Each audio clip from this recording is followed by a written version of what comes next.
pig.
Good evening.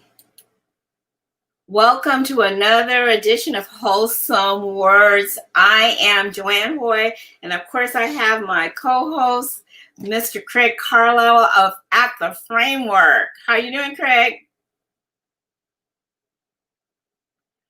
Craig, I think you're on mute. Well, I thought I was talking. I'm sitting there talking to myself over here, talking about dinner, and I was prepped up and ready to go. Can you hear me now? I can hear you now. There you go. There you go. Mute is a beautiful thing when you don't want it. All right. I feel like a Verizon commercial. We are excited. A happy New Year, everybody. We made it to 2021.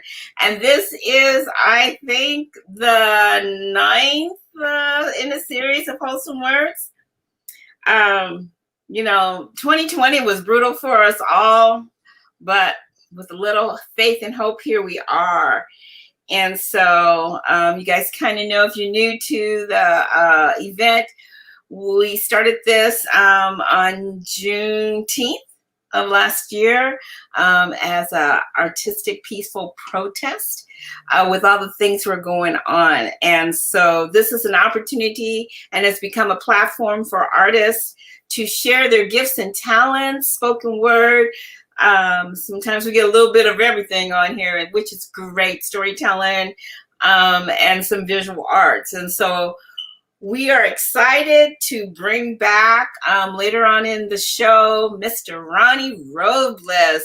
So if you've been following me for a while, you know he's this multidisciplinary, amazing artist that can paint and do all kinds of good stuff and share some poetry. So we're going to get a little mix of that. We have another guest, Miss Andi Babina. We'll talk about her in a minute or so. So we are excited. We are excited. What you think, Craig? I'm ready to go. You ready to go? It's been a long week, but we've had some kind of interruptions along the way, and that have kind of stepped in the middle of our talks and chats about this week. But this has been the highlight of the week, when I've been expecting, because the spoken word, like we said in our script, right, for the words and beats, it goes to words and beats, go together with hip hop like a hi-hat and a snare. And I just think it goes well together. And to kind of cap off a week, you want something really to kind of make you feel like, okay, I'm here. And I believe art, music, spoken word, this type of visual talent, it just makes you want to relax and just makes you want to smile. And I need to smile. I did a brief short story, Joe. Before we're trying to come into this prep and setup, I had to have this long rant and tirade with my sons. Oh, no. So they really understood what it meant, not necessarily be an artist, but to really govern the gifts that the Lord has given. And this is what you're allowing artisans to do, is to share their gifts and talents. Yeah. And if me as their dad doesn't lead out well and show them with the gifts and talents, but at the same time, we've got to have those tough conversations, right? And we're going to hold them accountable. Not playing video games, not a gift, is a talent. A talent is something that gets someone's attention. A gift is what does something for the kingdom. And these kids they've been gifted with being able to do some things through their art for the kingdom. So I had to remind them that it's kingdom business. And that's what we were all about. So I was a little frustrated coming in, but this is definitely something helping me relax and be excited and looking forward to it now. Yeah. I want to give a shout out to my friend. Well, really, she's like a distant family member, Miss Kathy Nash. We see you, Kathy. We love you. Mwah, mwah, mwah. Thank you for coming back, because I think this might be your second time. I love it. Spread the word. Thanks. So as you know, there's some things that are just going to probably be forever. And I haven't been able to get over this particular artist, as he really kind of launches our program off. And you probably already know, it's Preston Perry, but I love it. And I was going to guess somebody else, though. No, no. Not yet. No. Oh. So we're going to roll with Preston. You ready, Craig? Yes, ma'am. Here it comes. Okay. Preston Perry.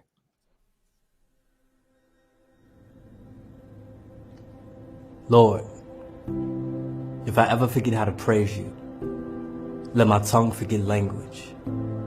Let my ears forget how the ocean sounds when the currents violently collide against the rocks along the shoreline. And let me forget the morning, where the silence sings a symphony of peace that only you can orchestrate, and where your mercy is new and in its sweetest form. But remind me of the day when I was thirsty, in need of the type of water that will unparch my soul forever, and your grace came in and flooded this dying desert of a man. Remind me of the days when darkness followed me so much, the moon knew me by name, but your voice, still as a morning ocean, called me out of midnight into your marvelous light.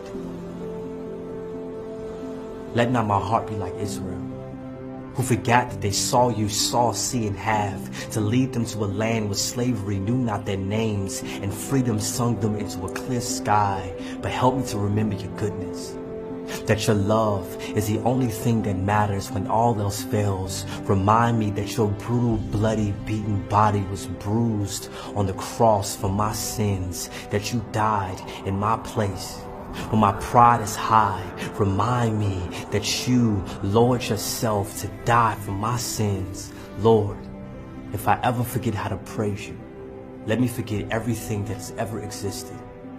But help me to remember you, because in you all things exist. We exist to make your name known, because when everything passes away, you will be the only thing that truly matters.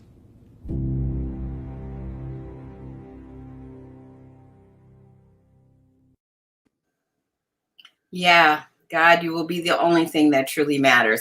I don't know. I haven't heard anything else to replace this wonderful, beautiful poetry prayer that really kind of sets the tone for my heart and why I do what I do. Because if I ever forget, and I'm not planning on it, but it just kind of puts me in that frame of mind. So I love Preston Perry. I really do. Kind of brings a tear to your eye sometimes when you listen to him talk. I know it's just he knows, he has a very good gift and an ear, and he's able to pull all those things together. Yeah. So yeah, I love him. If you've been hanging out with us as well, I'm Joanne. I'm the Wholesome Words creative and founder, and this is my creative partner in serious crime all the time, Mr. Craig Carlisle. He is at the framework. And so I don't know when we started this. I want to say maybe August or September. We got like this kind of like epiphany, like, well, wouldn't it be kind of cool to kind of have like words and beats? And at the same time, Craig started this New Music Monday. So if you're not familiar with the framework, you can head on over there and check it out, because he's on 4 different syndicated stations. It's Christian hip hop, which just kind of keeps you kind of grooving through the day and with some really amazing things. So we kicked off with New Music Mondays and thought Words and Beats. It's a great opportunity for budding artists to share their work. And so Craig can talk a little bit more about that. Yeah, and also to tag on what you originally had talked about the framework being on 4 syndicated stations, we're blessed to be on 7 days a week. And oh, wow. There's no program right now, unless it's pure streaming, where you're not on 4 days a week. And the other hosts on the show, they're 12 years old, 14, 16, and 17 years of age. So it's not just, an advanced in years guy, right, doing hip hop. This is that Gen Z, is that whole next generation, next level generation, bringing forth music and art and using the gifts for the kingdom and as artistry. So we love that. And the Words and Beats is a critical component to our New Music Monday, where we play nothing but 2 hours of new music. And with the addition of the artist interviews and the spoken word, we're about an hour and 35, hour and 40 minutes of nothing but new music. You don't have to be a major or a super producer. We definitely take in indies, local artists. If you've got some music and it plays around on a file that you can send to us, if you want to have an artist interview, and most importantly, like with this spoken word event, we have spoken word artists that are always on our event. We had some really great talent, and just like we have great talent on our Wholesome Words here on every month, but it's just to be able to see that you can hear it not just once a month, but once a week. And if you tune in to the framework, you can definitely hear it once a day. And we've launched a new site, Joe. So it's oh, the that framework. Is right, Craig. Yeah, it's theframework.com. And it's, so those who make sure you spell it right, it's TheFramewerk.com, where you can see all the past shows. It's always going to be a work in progress because we're always adding content. We're getting ready to launch the Words and Beats section. So if you've missed some of the spoken word artists that have been in Words and Beats, they're going to have their own dedicated section in the page where you can go back and see people like Gloria Umana. You can see Keith Washington, aka Versatile Poetry. You could see people like Andrea Mabina as she's coming. Oh, so we weren't supposed to give that away yet. I know she's performing tonight. I know she's pretty soon she's going to be in Words and Beats. She's probably sitting at home going, what? What? I didn't do that yet. I know. We were speaking into existence. Because, he's all excited. Yeah, but those are the things we got to do here, right? Because the Lord's given us a platform to do this, and we can't hide it under a bushel, and we got to be able to be proud of it. And I do believe there's always a great level of artistry here that we're always having. So, Joe, with your permission, I will play the Words and Beats promo now, or did you want? That sounds like a good idea. Well, here's the promo to give you some more background, and just a little snippet of some of the artists that you'll see and hear on Words and Beats. Spoken word is an element of hip hop. They go together like a hi-hat and snare. So does Wholesome Words and the Framework, and we've come together to present Words and Beats of the Week. If you're a poet, spoken word artist, producer, or musician, email your 1-minute submission to wordsandbeats@theframework.com. If your submission is chosen, it will air on both Wholesome Words' social media and an episode of The Framework. You're in The Framework. The Framework. And so, again, we really encourage you. There's no age limit. I know some people are maybe a little seasoned or maybe they're extra young, because I've seen some amazing pieces from 7-year-olds and 8-year-olds. And so some kids have an understanding of where their heart is. And this is a platform for them to share what they have. And so when we were able to do these out into the community, this was a heavily attended event. I got people, because I'm in Temecula. If you don't know where that is, that's okay too. But since I'm in California, it's in the heat. And Craig, anyway, Craig, in the heat. My friend. And so we would get people as far as Pasadena. In fact, I think that's how I met our featured guest today. Again, no stranger to Wholesome Words Live, but Ronnie. So San Bernardino, Orange County, they would all come down to little Temecula and they would share. And so just amazing good times, just a whole different vibe, and people that may not have thought about poetry or spoken word as a vehicle to share the gospel, actually. So we're going to get ready for our next person, and we've been talking a little bit about her, and so I'll share a little bit about her. So it's someone that for those of you that know me, I've worked at different churches serving as a creative arts director, and so my first step in calling was at Imani Temple Church of God in Christ in Temecula, and not really understanding my what God called me to do. I got to meet some amazing kids, and Andy Mabina was one of them. And so Andy has kind of found me on Facebook, and we united and rekindled our friendship and stuff. So I'm honored to have her. These last couple months, we've actually been working on kind of rebranding Andy, because she's been submitting some amazing series of different types of music. But she submit a couple raps, and she's done some other type of vocal background. But this one we've worked on together, actually, and so I'm pretty excited for her. So Miss Andy Mabina, she is a disciple of Jesus Christ. She's been married for 11 years, 2 months, and she is a mother of 2 children, 1 boy, 1 girl, ages 2.5.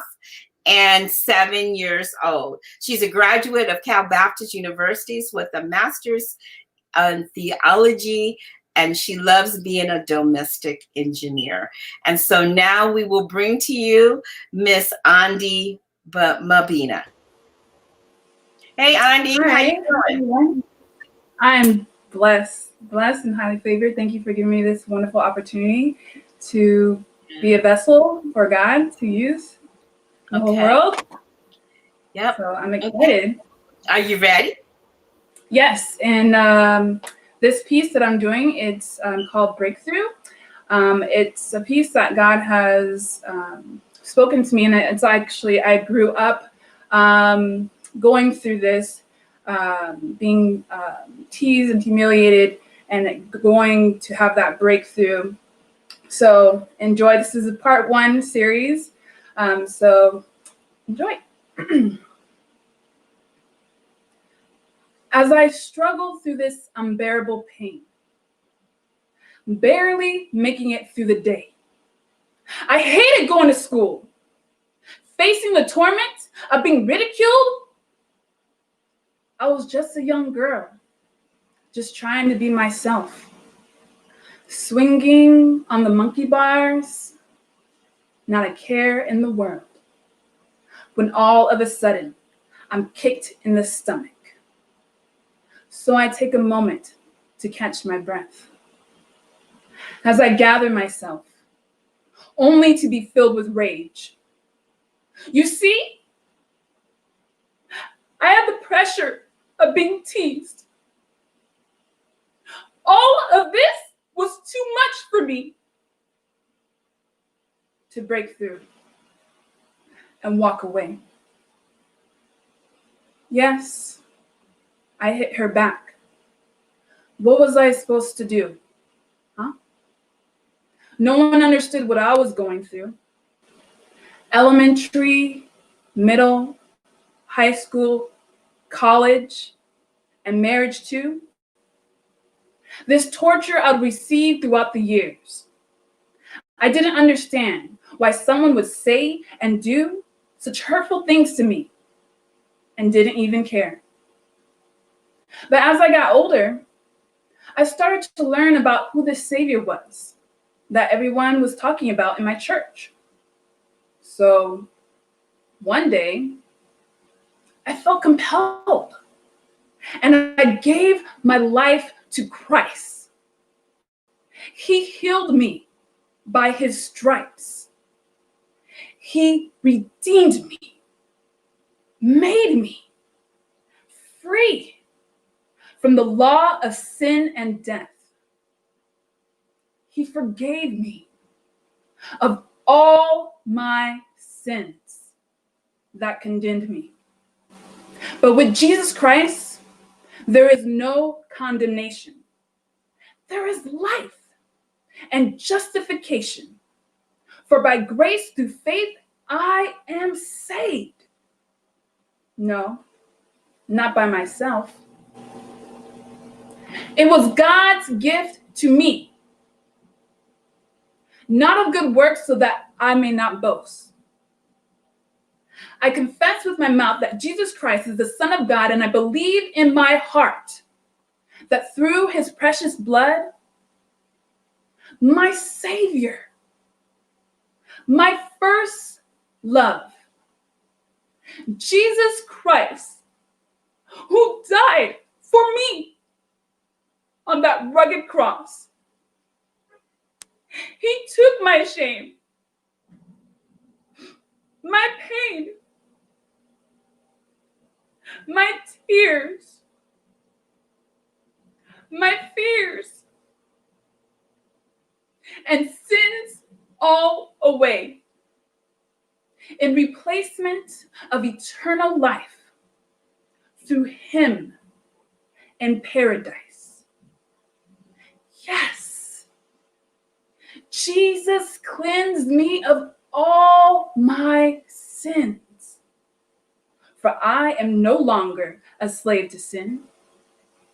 Jesus gave me life, and life more abundantly.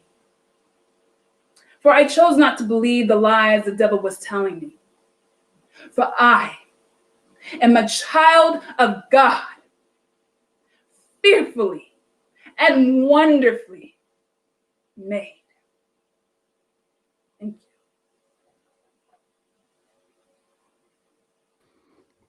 That was awesome. I enjoyed that piece a lot. I'm sorry, Joey, you're supposed to go first, but I had to jump into it. That sounds like a words and beats piece right there. I'm just saying. Yeah, thanks, Craig. I told you. I'm super proud of you. Thank you. Super, because I know we worked hard. You worked hard to get it. How does it feel? Woo, I'm relieved. Yes, I'm really relieved.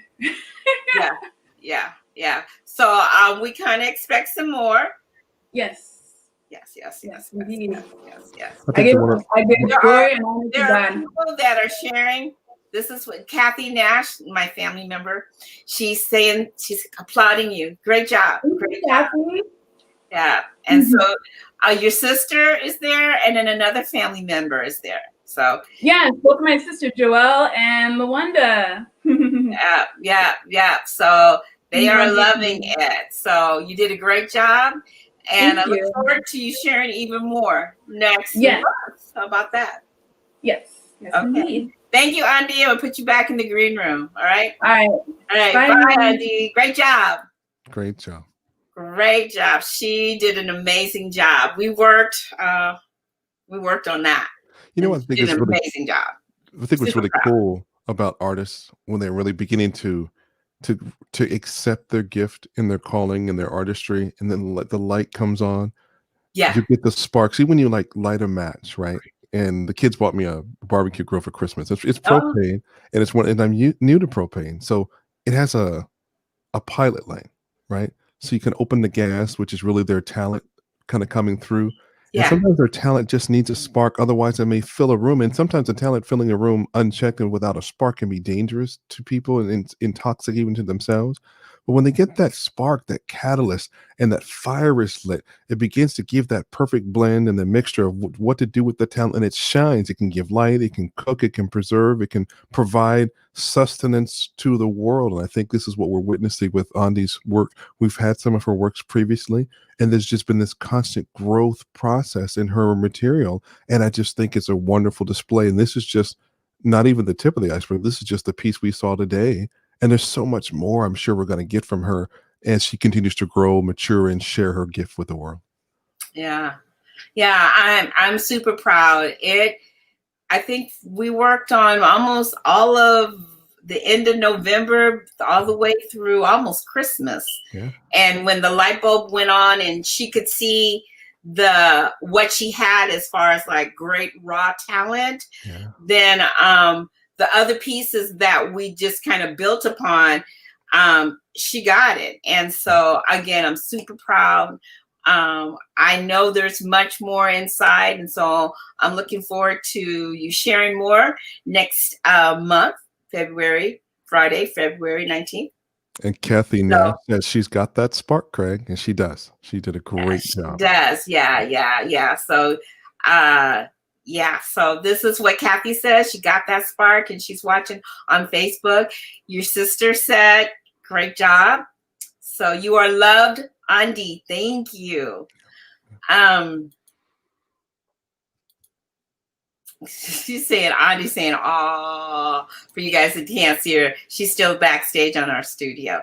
So we're going to move on. This month's theme that God gave me was new faith plus new hope equals hopefully a new you. And so I found some really poignant spoken word pieces. And the next one that we're going to play is from Shanice Yazaya.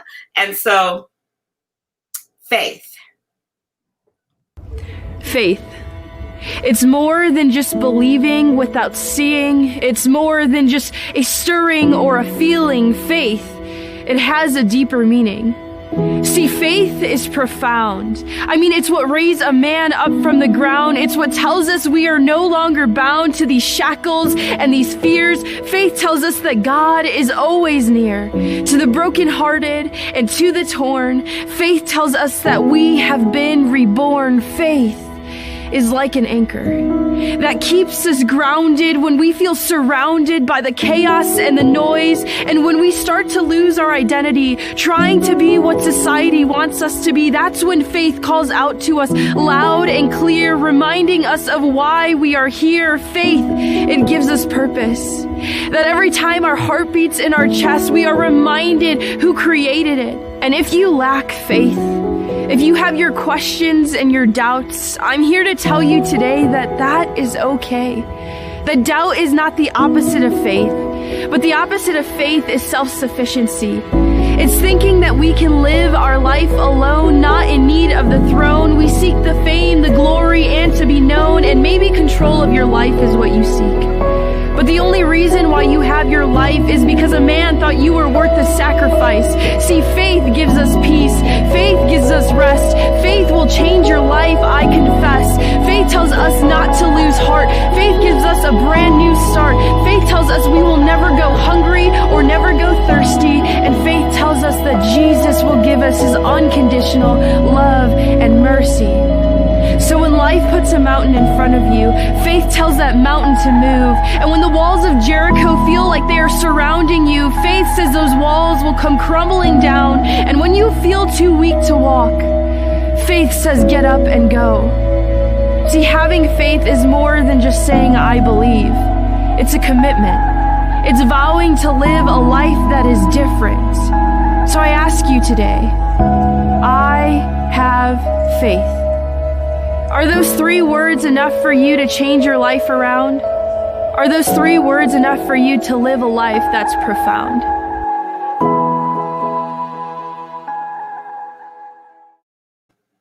Wow. Faith. Sometimes it's not everything that you see. I know you've heard that before. And that's kind of, I'll piggyback that and link that back to Andi, in that she had the faith that she could do it. And it was a struggle. We worked hard, but she had the faith enough to keep persevering. And sometimes we hit a couple days, we hit a couple walls, but that did not deter her. And so it's kind of keeping that faith and that hope that we need, especially at the beginning of this great new year, 2021. We need to have a new look at our faith, a new look at what hope is. There's a lot of things that we need to pray and hope for this country to become and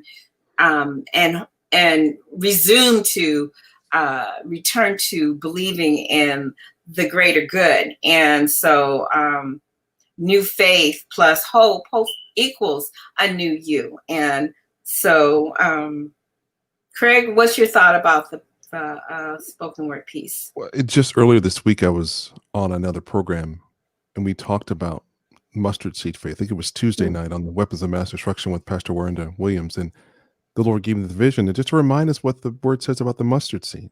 It's one of the tiniest seeds in the, floral and tree kingdom, so to speak, right? But when planted, it grows one of the largest trees in the forest. And people don't really understand that. I'm always looking, where's the mustard tree? Because you figure a mustard tree is what's grown from a mustard seed, but it's not. It's an oak tree. And there's so often we pass the larger trees that are in the cities and in the country and even in the forest. We don't really understand it takes time for a tree to not just grow up in the air, but trees grow in width and girth and in the experience. And the Lord had to also remind me that experience with God over time is wisdom. And we need that wisdom with God, and we need to exercise our faith. And so our faith is going to get stronger the more we use it. We just need to do it. Yeah, that's a good word. That's a really good word. And so this particular event is going to highlight some faith and hope and those things to maybe plant that seed for you to see this new year of becoming a new youth and looking at new faith, and new hope. Sometimes I think we need to dust those things off and relook at what we're looking at, because sometimes it can get so tainted and we forget that we can have new hope and new faith in Christ. And so that leads us into our featured guest today. And again, he's not, it is not like he's a featured guest because he almost lives on this show. And we love him. And we're excited about bringing basically our brother, Mr. Ronnie Robles. And where you at, Ro? What you doing? Hey, Ro. Wait, you look like you got a painting going there. Yeah, I should have waited because it's already happening. I paint fast is a thing, Okay. especially in my element and yeah, in the presence. But yeah, we're painting. How you doing? Good. I'm excited.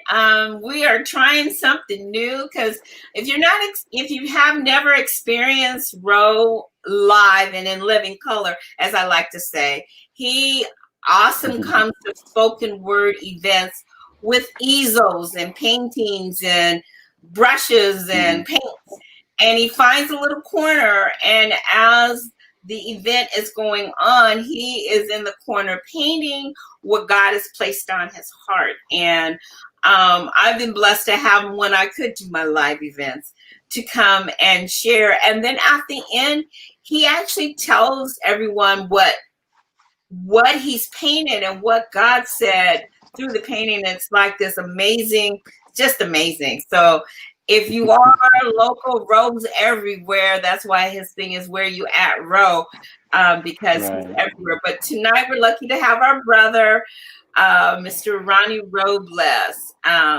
with us tonight. And so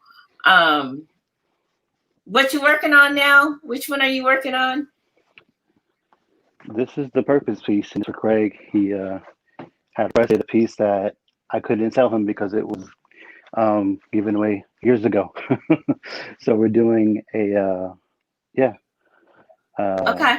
I wouldn't say a repaint, but his own personal version of the piece. So I wish the camera was better. The lighting is kind of off, but yeah, using every gift. I love what Craig brought up regarding the mustard seed. I want to say we talked about it on one of our previous discussions, but if I gave you a orange seed, what kind of fruit would come out of it? We would think it would be orange. Okay, so if I gave you an apple seed and I put the apple seed in the ground, what would come out of it? An apple tree. Like Craig said. If I gave pumpkin seeds, pumpkins, put the pumpkin seed in the ground, you'd expect to see a pumpkin, right? Right. So when the word says having faith as a mustard seed, you're a seed, right? I put my faith in the ground knowing that I've been designed to be this mustard seed, regardless of my size, regardless of my shape, regardless of my color. When it goes in the ground, my faith is knowing that I put in a mustard seed and I'm expecting a mustard seed to come out. So we often get caught up on the whole vision of the small seed to the biggest tree. And he's like, no, I've designed you to be this. All I need you to do is go in and exist. Go be the seed. I've designed you to be it. Just be it. Trust me, and trust that you planted what you planted, and what comes out of it is the expected end. Amen. Amen. Amen. Every time I hear that, when I was like 5, my pastor broke that down, and it stuck with me ever since. Because, like I said, even in circles that aren't necessarily the body of believers, that comes up. A faith so much to seed. I'm like, yeah, believe in knowing that you are the seed and what God's giving you to plant. If you nurture it, it's amazing what comes out of it. So if you're watching as a spectator or as someone that wants to do these things and share, that's cool, wonderful, be scared. But don't let your fear rob you of the fruit of your seed. Yeah. Anyways, and I love your art where you're going even right now with the rainbow and the multicolors, because we have a tendency as a Mhm. community of human beings to forget that we're the presence of all colors and shades, and God is in Mhm. everything that we do. And even Mhm. okay, just from a scientific perspective, if you had light, I'm let's listening. Go take ahead. this You're white good. light, and it goes through Yeah. glass, and it's actually broken Mhm. down into what white light purity is actually broken into. It gives you Mhm. multiple bands of color, and over time, Mhm. you know, people have tried to misuse what a rainbow really, really looks like, when really the true Mhm. biblical term was that the Lord, as an example, would never allow the world to be destroyed by water again. Right. The next Mhm. time he destroys the land is going to be by fire. But that's Mhm. okay. As a people, sometimes we get a little afraid to fly a rainbow flag in our house for one or other reason. I don't have to be afraid of it, Right. because I know what the Lord's given to me for that flag to mean, and to Right. show that I can love all people. I don't have to love everyone's perspective and their personalities, but I've got to love them with Right. that agape love. I don't have to have a distorted view of what love is. And if we get really ugly with it, Jesus came to the earth with Mhm. love as the embodiment of love, to show people Mhm. who were so super spiritual, the Sadducees and Pharisees, and all of the Mhm. C's and P's and Q's, and then the ABCs of life, and All in. all the Right. church The whole people. squad. Yeah, the whole Everybody. squad. They're in Mhm. churches every day, all day, throwing Mhm. stones at each other and not trying to show any love. And Yeah. Jesus just wanted people to love and know and Yeah. understand what God's love looked like. Yeah. They were in Yeah. the business of church rather than the relationship of the people. Man. They wanted people and forgot about the souls. Whenever you greet or encounter anybody, my challenge to you, my encouragement to you, and this will be a theme throughout 2021, I'm pretty sure. It feels like December 45th. Um, but yeah, soul to soul. Um, focus there first. Forget whatever else you're looking at. Soul to soul. Um, yeah, care from them there, care from them from that place. And at the end of the day, yeah, the enemy's after our soul. You know what I'm saying? So all these different things that are coming from left and right are to kind of rob your attention, rob you. And yeah, at the end of the day, it's all about the soul. And So I as love we the read way This, you these got this people, picture. I'm sorry, mhm. Joe. I'm sorry. Go ahead. this kind Go of ahead, you leads can jump in. into as we're seeing the handiwork of Ro, you guys Mhm. kind of, it's interesting to the next video, which I think we just go ahead and play. Of course, another one of Okay. my favorites, Joseph Solomon, A Hey. Shadow of a Doubt. Number 2 coming at you right about now. See you in a minute, Ro. Okay. Joyful, joyful Lord, we adore thee, God of glory, Lord above. Our hearts unfold like flowers before thee, opening to the sun above. Melt the clouds of sin and sadness, drive the dark of doubt away. Giver of immortal gladness, fill us with the light of day. Oh, melt the clouds of sin and sadness, drive the dark of doubt away. I remember my little niece ran up to me and told me, "We learned about Jesus today." I could tell by her smile she was so excited to learn about this man she did not quite know yet, but she knew without a doubt for it to be true, because after all, Mommy said so. That was the first time in my life that I looked into the eyes of a child and envied them, because she had no idea of what it feels like to doubt, or what it feels like to have your entire belief system overload with skepticism, to never know the day you would finally be able to live beyond the shadow of a doubt. I've lived in this darkness for so long. It seems I have all the right questions, never enough answers, and my faith is small enough to fit in the cracks of my palms. God, every night I lay my head down to sleep, the city of my mind is attacked by a legion of questions, threatening the living rooms of my sanity and holding them hostage. God, can you help me? I remember my grandmother laid in a hospital bed like a bus stop for God to come pick her up. I had never seen such pain and such confidence living in the same two eyes when she told me, I don't know what I'm going to do, but I know who I belong to. And I was so happy for her. And something inside of me wished that somehow before she passed away, she could pass down her confidence in God to me like an old family picture.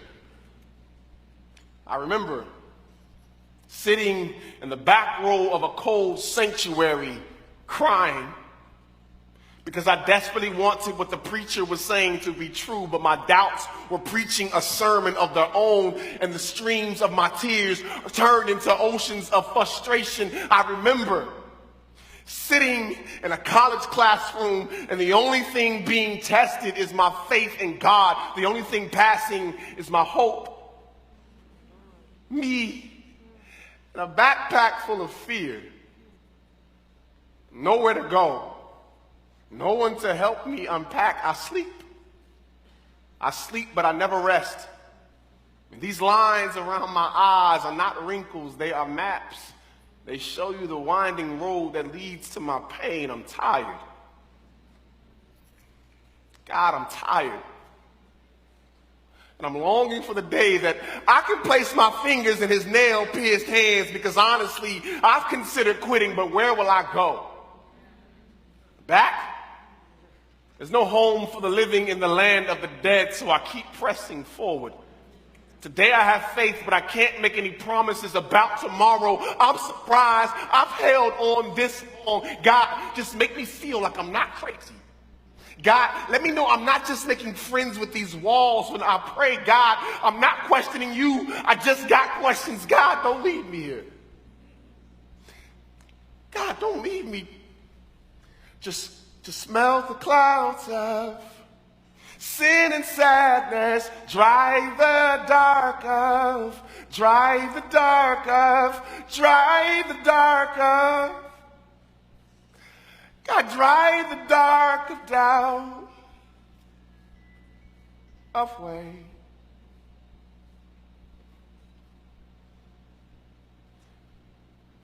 My child, my child, my child, when it seems you have all the right questions and never enough answers, and your faith is small enough to fit in the cracks of your palms, I told you that faith the size of mustard seeds can rearrange whole landscapes and turn mountains into open highways. Faith comes by my word, so maybe you cupped your ears. My child, don't be childish, but consider the child whose faith has not quite learned the definition of impossible. Have your questions.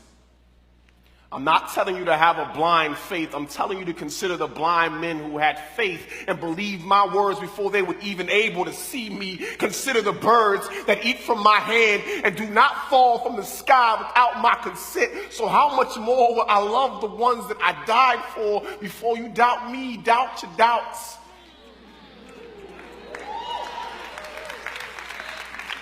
And you will see, I will show you that they are as empty as the tomb that I walked from. Truth is, you know I'm here. You know my truth and you're scared. You're scared of what that means. Scared of what that should cost you. That one day they will all laugh you right out of their classrooms and scorn you out of their courtrooms. But my love serves as an eviction notice to anxiety. When they cast stones, my love casts out fear. I am the author and finisher of your faith. I've never started a work that I will not finish. I am the one who will give you courage to stare death in the face and say, I dare you try to scare me. I know who I belong to. And when it feels you are drowning in a sea of your own questions, just know I'm there. I'm there. Like when I drowned in the Red Sea of my blood for you, and these hands that took holes will hold you. And when I told you that I would love you forever, I meant it. Don't you see these rings in my hand? See, we are married. For better or for worse, through sickness and in health, through faith and through questions, till death brings us closer. You are mine, you are mine, you are mine, you are mine. You are mine. And I am yours. I promise.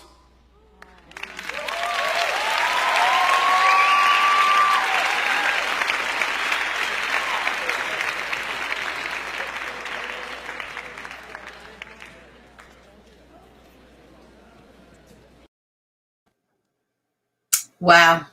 That was Joseph Solomon. And he's just real poignant with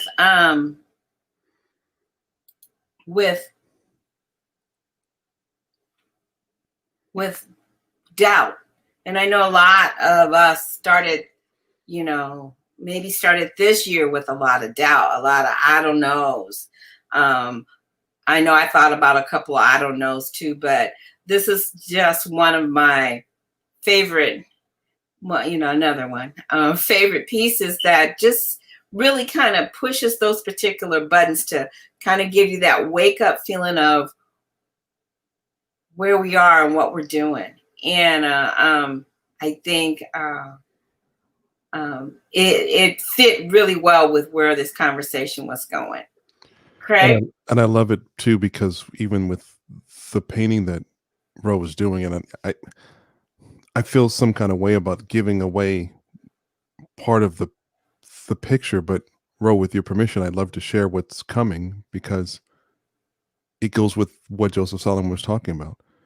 This picture, when I first saw it finished, it had purpose across the chest.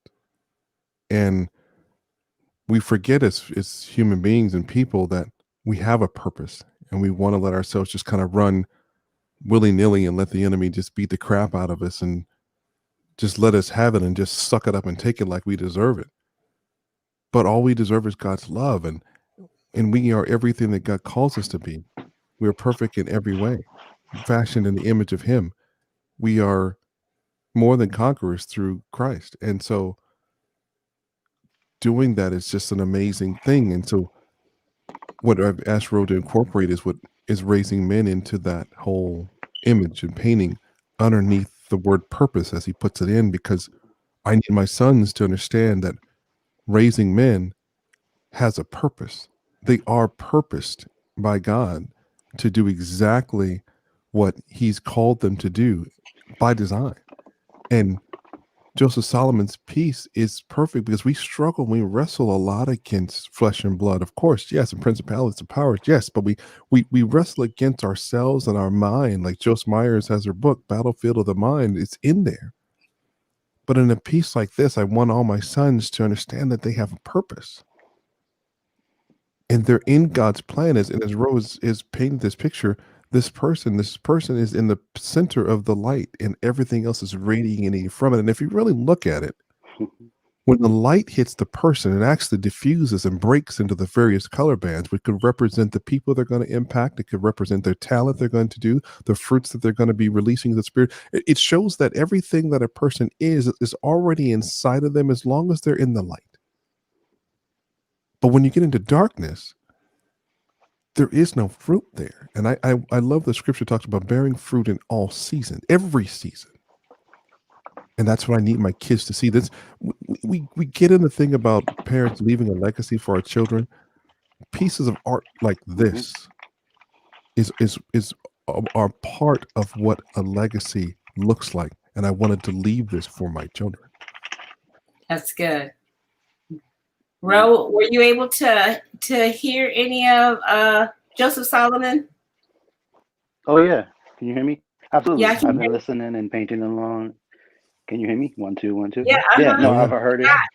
I heard it and I've loved every bit of it. That's actually, like I said, as I'm listening to each of the presentations, whether they're re-recorded or live, I'm painting along. So I'm pulling from that and putting it into here as well. So yeah, I've been able to hear the whole thing the whole time. Okay. And, Okay. You have any thoughts on the spoken word piece? I love when poets are honest and say things that people are scared to say in church or scared to say from their parents or scared to say in certain circumstances. I love poetry because it's honesty. A big part of why I appreciated that particular piece from Joseph is because he's being so honest and being so candid with something that normally someone put on a stage in front of people and a microphone in front of them, they don't necessarily want to share those points. You know what I'm saying? So I love it. I love it because, like I said, it's that raw honesty that happened in what would be considered not a proud moment. You know what I'm saying? As a minister, as a believer, all these things, like it's not a proud to be that guy and then be that same person at home under the bed crying, Lord, where are you? Lord, I don't want to seem crazy. Lord, we're doing how is this working out for your benefit? I don't feel this, that, and the other. So to share that honesty from that particular platform, just so much healing to those that have the same question, that don't have the microphone, that don't have the platform. So I love it. Yeah. Yeah. Yeah, that was some Go ahead. good stuff. Yeah. Just poignant, and he's on my high list of favorites. So Joseph Solomon will definitely be back. Ro, are you ready to maybe share some poetry now, or would you like me to show another? It's up to you. I'm here ready to do whatever, whenever, however. Okay, well then I want you to spit. Patooey. Okay. She says Patooey. Let's see. Does she? Yeah. Let me adjust this real quick because that's weird. What's that?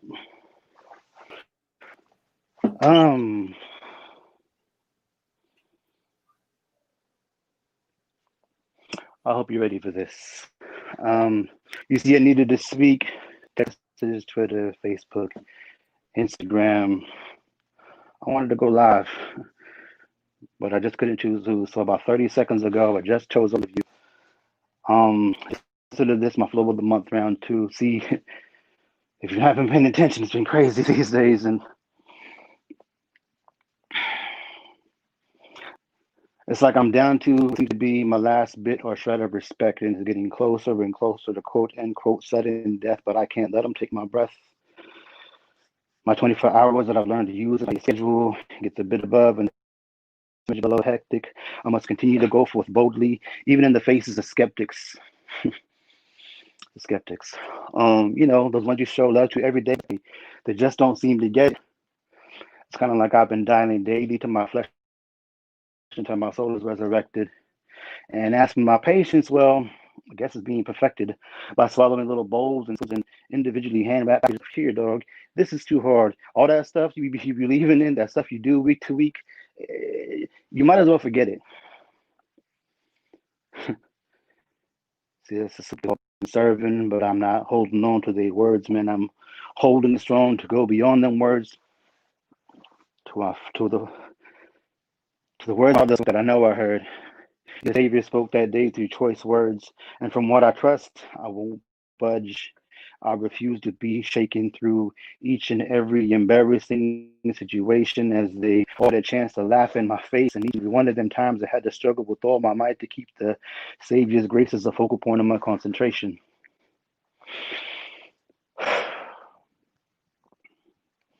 Each and every embarrassing situation as they all had a chance to laugh in my face, and each and every one of them times, I had to struggle with all my might. The Savior's grace is the focal point of my concentration. You see, He is the peace within the pain. He's the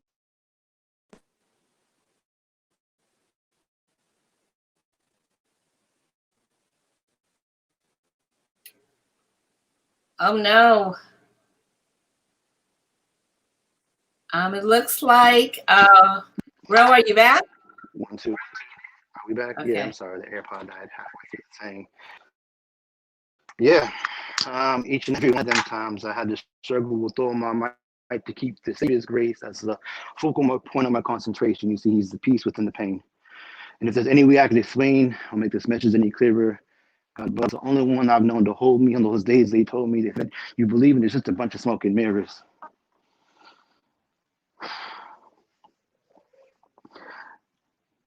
But He brings me joy whenever I don't ever. You see, He goes far beyond the miraculous despite all of my disadvantages. He helps me deal with my real life and my real strife, not some false God with a barrage facade of magic tricks. So it's Friday, right? The days seem to blend together, but like next Tuesday, if you happen to think of me, please just pray for me, my people I've seen who have stumbled onto where the battle is. Nah, it's not quite correct. You see, I go because He sent me. I rep for Him and He represents me, and so far, so good. He has never, ever left me. When a close-knit group of friends and a couple of innocent bystanders began to forget me. See, He's the peace within the pain, this love that I express, this joy that I can give at a moment's notice, because even when it's not going great, He is still greater, He is still there. And if I listen beyond the chaos to the still small voice, He still makes me aware that He's here, I am His. And I can continue. In purpose. Shameless plugs.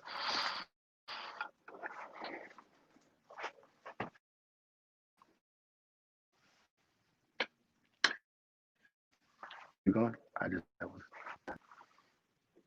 Jody, your mic is muted. We can't hear you. We see you talking.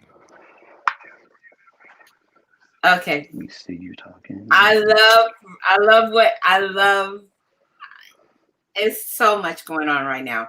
But for those that haven't had this type of experience, this is this multidisciplinary artist who paints during worship services, and then you'll find him out, on a Saturday or a Thursday night or whatever day of the week, paint murals all around different cities. He's especially known mostly in the LA area. And so you may be passing something and not know that it's, Ronnie Robles. So just amazing.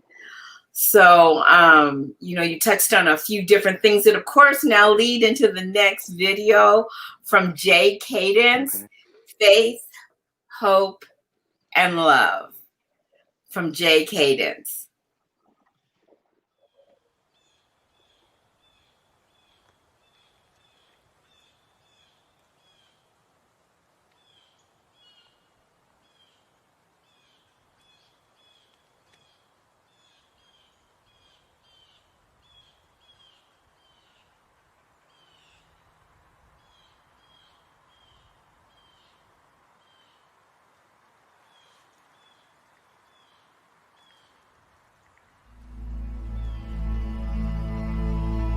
My present is a flashback to your mind. I'm broken, but these pieces are Picasso in your eyes. 'Cause God, you hold me and you told me I'm made whole in your sight. For you know and decide when the healing will reside. So I'm humbling my soul as I swallow all my pride. When digestion sets in and suddenly I'm cleansed while excreting all the waste, face gleaming with your grace. And every night I pray, my redemption takes place. When you wash away my sins, when I utter I repent, and you redesign my faith. So God, remove me from the throne. For you are God alone. I hear the world screaming YOLO, but they got the model wrong. 'Cause if you answered when He called and you chose to ride along, then you'll have eternal life. Because the word says, this is not where you or I belong. God, for you, my life's a song. Let it be music to your ears. But I just can't keep you to myself. I want you to live in my peers. There's no group who can't live in fear. Gentile or Jew, you're still near. Your love consumes us till there's no room, so we have no choice but to revere you. Though we don't obey when we hear you. When we leave your plans in our rear view. There's no speed we can reach where you can't keep up, nor height of suspension. Because where we head, you're already there, and you care just enough to correct us out of love and to call our sorry bluff. Because you know that's not really what we want. But our hearts are pulled in so many directions that it's hard for you to keep our attention. And did I mention it's your blood? Yeah, that blood that you shed for me on Calvary. The blood that covers me, that does so much for me, yet I selfishly behave like it doesn't matter to me. So my profession at this very moment, no more relying on my emotions or digging further into depression, bewildered and forgetting that your wisdom accelerates deep in every trouble. But God, I promise to love you, love you, love you. All the while knowing that by this atonement, your grace abounds and that you hear every groan. But it's not this alone do I claim. Lord, I will rest in your name. And with everything in me, I will trust you, trust you, trust you.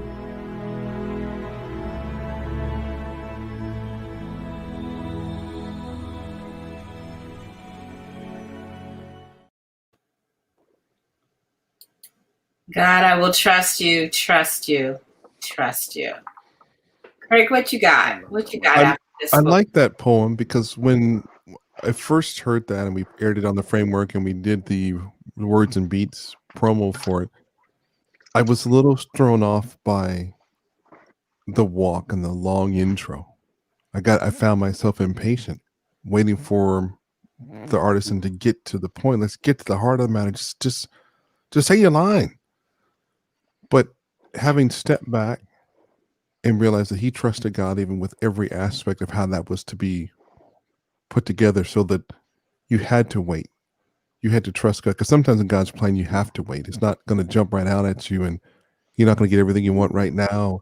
You have to take those moments when you have to get into position. You have to get your heart right. You have got to take the moments and breathe and seek God and take your lumps and have your pride worked out and your gain some humility and get your mind right and get focused on God and shake off those things that weren't like him.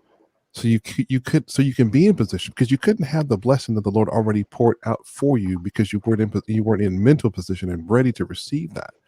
And I saw that now in watching the presentation, because he took his time all the way through and he trusted God throughout that piece. And I just really enjoy that. And what Cadence has done, I really have a whole new perspective on it now. So has this been like a different event for you, Craig? It has been, and honestly, I think it's more of me. It's been shifted as I kind of think it through.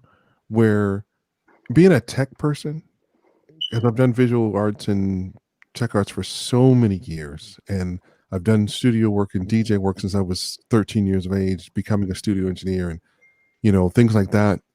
It's easy to get caught up in that Mary Martha philosophy, the doing versus the experiencing and being present. And I find myself wrestling with the being present versus operating and doing the task. And I find that from the previous events, I think I was more in completing the task and clicking the right video on time and finding the piece and reading the script versus following where the Holy Spirit wants to go. So I think some of that shift that I feel is more a shift in myself, so I can have a greater appreciation and impact for not only what the artisans are saying, but how the artisans are saying and what they're saying fits in with God's plan for me specifically. And then for all of those that are watching, if they also would take that moment or those moments to step back a minute, understand that God's plan is perfect for them and he's ordering our steps, and listen to how the method that God is using to get his message across is really impacting us. And I think that's just really key for me, how this event to me is so far different. That's good to hear. That sounds like some growth somewhere along my way. Um, Yeah.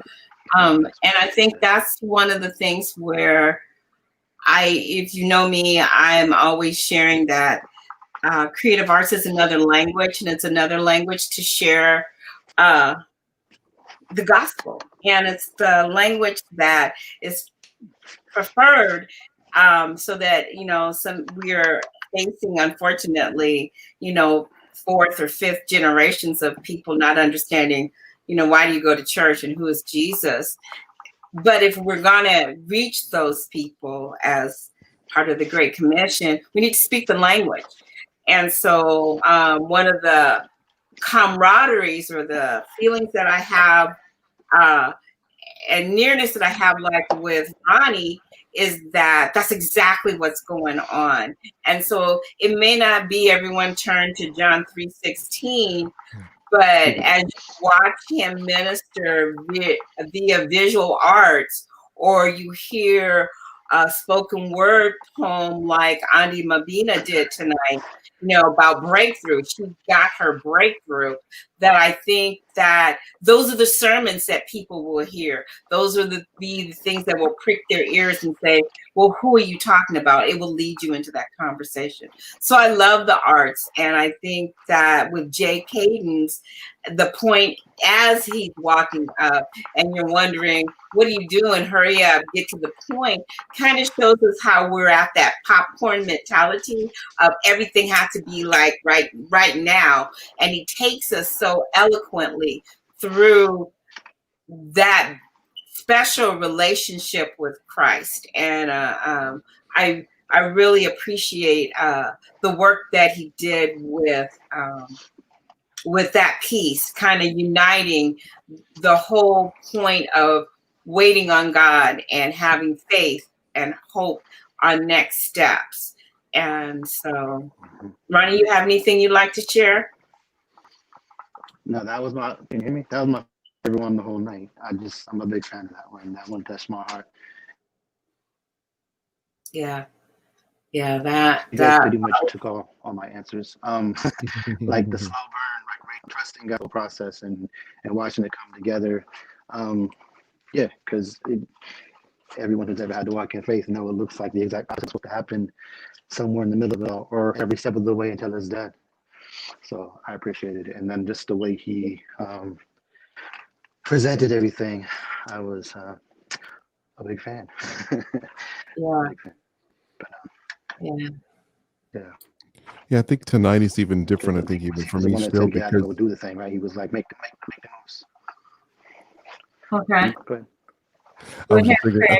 I was just thinking that tonight is also different because we're watching Ro paint a picture that is for me, and as a parent, I've been having a lot of these, aha parent moments, where it's emotional for me. Yeah. And for I've been a dad for a while. The kids would say, I'm a dad for about 20 years. But I didn't really. I knew I had kids, and I tell people, I say, yeah, I knew I had kids, but I never thought of myself as a dad or a father. And people say, what do you mean? That sounds kind of stupid, right? But when I tell people that my thoughts are on the task and are the kids protected and are they okay, and am I doing what I'm supposed to be doing, it takes away the nurturing father part, and it just keeps it in a raw protector mode and fill in the blanks. But over the last almost 2 years now, probably 3 years, and working with events with Joe, and then doing the framework with the kids, and this pandemic, the last going almost a year, I'm starting to see the growth in a different way, and a shift in the kids and who they are coming into their own, seeing them grab a hold of some things that the seeds that the Lord had already planted in them, and training of a child the way it should go. I'm starting to see not just the trees that are coming through, but I'm starting to see fruit on them. And sometimes you know how you see a person for the first time, you kind of go, oh, it's like you've never seen them before. And in some cases, I feel like that in a lot of ways with my own kids. Okay. Yeah. It's a different one, and for those that are the faithful watchers, this is the first time that I've had like live painting. So this genius idea actually was spawned from Craig. We had some other great thoughts that we would have, but this is working out almost as if we were doing it live, all of us together. And so I think what's neat as we talk about purpose and we talk about a new faith and having new hope and hopefully equaling to a new you, there's purpose to the new you. There's purpose to the new faith. There's purpose to new hope. And kind of reevaluating where you are right now in 2020 to maybe take that step. I know a lot of people are like, I like what you're doing, but I don't know. Well, I have Andi Mabina who said the same exact thing, and she just took a stab in all kinds of different directions. And so to see her tonight with her purpose and her willingness to stretch and do and try different things to really give a solid spoken word piece that has meaning and that I believe speaks volumes. And you guys only heard it is a series, and so she has so much more to the poem Breakthrough. But finding that purpose and starting in January, it's always kind of like that jump start, like, okay, I'm gonna eat better, I'm gonna do better. But I would really encourage those that are listening, if you know young people and you could be young at heart or whatever, to really take that leap, take that faith, just try. You never know who you're gonna touch. And so that's what this platform is for. The purpose of the platform, as we're talking about, purpose is to provide that. Because as I've looked around to different churches, I don't see platforms that or opportunities for youth or young adults or seasoned adults to actually share what God has given to them. And maybe you need a place to practice it. This is what Wholesome Words Live is for. And so again, I'm grateful to Ronnie. And I have like this script like Craig was talking about. And one of the things I haven't remembered to remind everyone that's watching, but if you do have a comment or you'd like to share something, you can put it in Facebook or YouTube, like Andi, who's kind of double dutching now. This is what she said. She says, thank you for sharing that, Craig. That speaks volumes.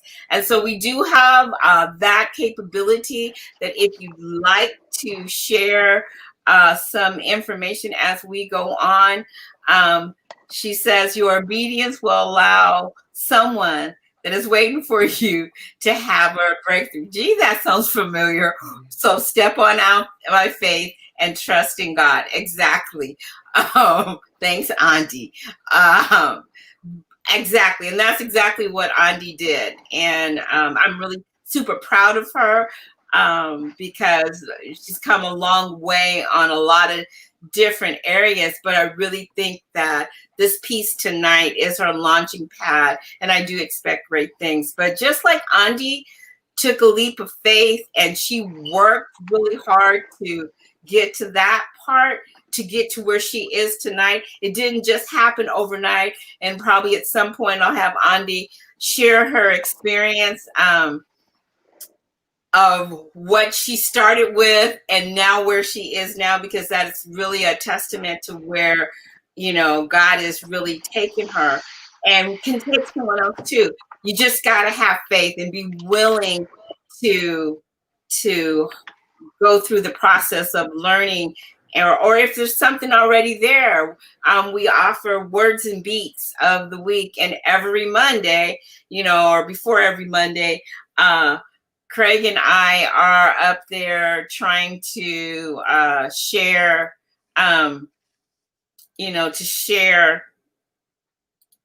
we're trying to share our Joe, turn in your next person, or look and see if we have persons that have registered. And so it's a great opportunity. And again, New Music Mondays go throughout the whole all the different syndicated stations that Craig is on 7 days a week. So again, you are getting your artistry out. Someone's listening. Someone's going to be impacted. And if it's just one, that's all that really matters. So we're going to move on because it looks like Rose having some technical difficulties, but that's okay. The next video that we're going to play is Faith by Julia Garcia. This one too is a little poignant, but I think it just speaks to what we've been talking about tonight. So this is Faith by Julia Garcia.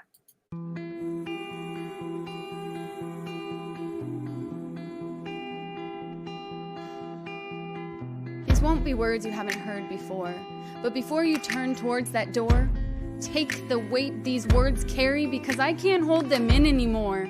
The mess of my mind keeps messing with their meaning, and as much as I'm believing, what I'm not seeing is becoming more and more deceiving. Worlds divided with one foot firmly rooted in each. If only I could reach across the divide and offer sanctuary for those caught in between to confide. I don't want to have to choose a side, and I know your light rising over my shadow isn't going to let me hide. So just take each syllable, press behind my lips, and wash my hands of every fragmented sentence my spoken words will undoubtedly miss. Bridge the gap by getting me out of the way. My will is worth less if I try and use it to impress, offering no real value in anything I even say. So with each breath you've given me, I give them right back to you. Rise and release as I offer repentance of the resentment in my heart. Just please don't leave these words to suffocate in silence inside of me anymore. Unveil my eyes so I can see. Speak your will, show your way. Start a new work in me with the words that you say. When I can't find the voice to pray, surround me with grace as I fumble forward at a pace that can't erase the place you've set for me. To live as I give what I was never meant to hold or to hide. To rest my worry as I wrestle with the words to say. Your will, your words, God, your way.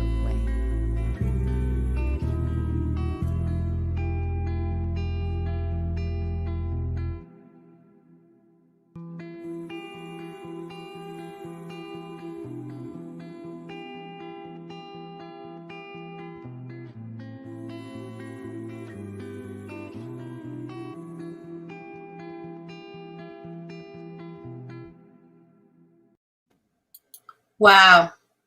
Your way, your will. God. Yeah. That I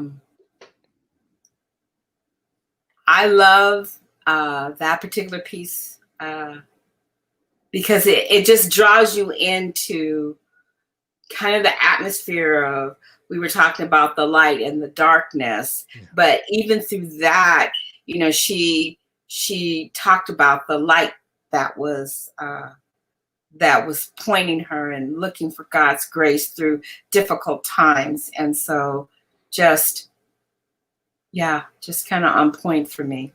I loved it too, because like Ro was talking about, the actually placing that mustard seed in the ground, when that whole process of growth is actually taking place, there's a metamorphosis taking place for just that seed. It's got to die, right?